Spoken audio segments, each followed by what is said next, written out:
Mary Kyomugisha okusaba ekitongole ekiramuzi okutongoza kkooti ewosa abaana abasibirwa mu maka gaabwe aga Naguru Remand Home abadde ku mukolo ogw'okulamuza gavana wa Rotary owa District Geoffrey Martin Kitakule project ezikolebwa aba Rotary Club eya Akulira. Kyomugisha agamba nti mu kkomera ly'abaana erya Naguru Remand Home alinamu abaana 210 kyokka nga ku bano kuliko abawala 16.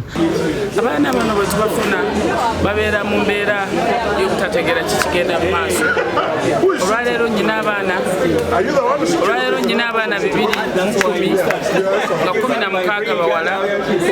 Abaana bano bwemba nabo nagenda okizuula nga twetaaga okubabangula mu mbavu ey'enjawulo. Annyonnyola nti bano bakola emisango egy'enjawulo okuli okubba, okukaka abaana, akaboozi ak'ekikulu n'emirala. Gavana Kitakule oluvannyuma ayogeddeko eri abaana bano mu ngeri y'okubazaamu essuubi wamu n'okugondera ennyo maama waabwe Kyomugisha akulira amaka gano. Naffe mutulaba wano twaliko baana batongamu, abamu twabiyitamu ne tubeera nga tuziza emisango tusobezza, yakoze ekigambo tusobezza, naye ne wabeerawo omuntu atuwabula.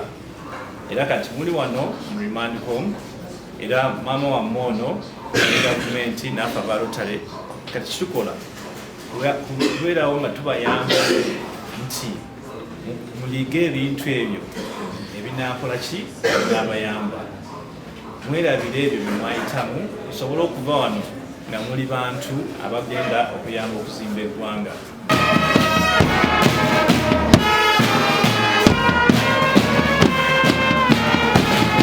Oluvannyuma Kitakule atongozza banno Rotary 10 abeegase kulabu ya Akulira era n'asiima kulabu eno okukola obulungi mu mwezi ogwa Rotary ogusoose. Thanks for the brass band.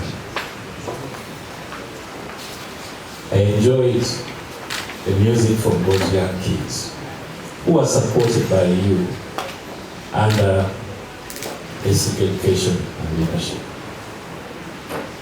Thank you for the new members,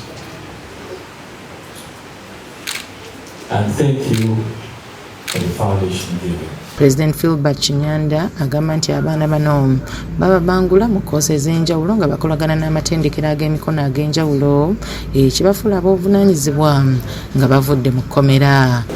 This project helps the vocational skilling project, skilling young children who have come in conflict with the law aged between 12 to 17 years.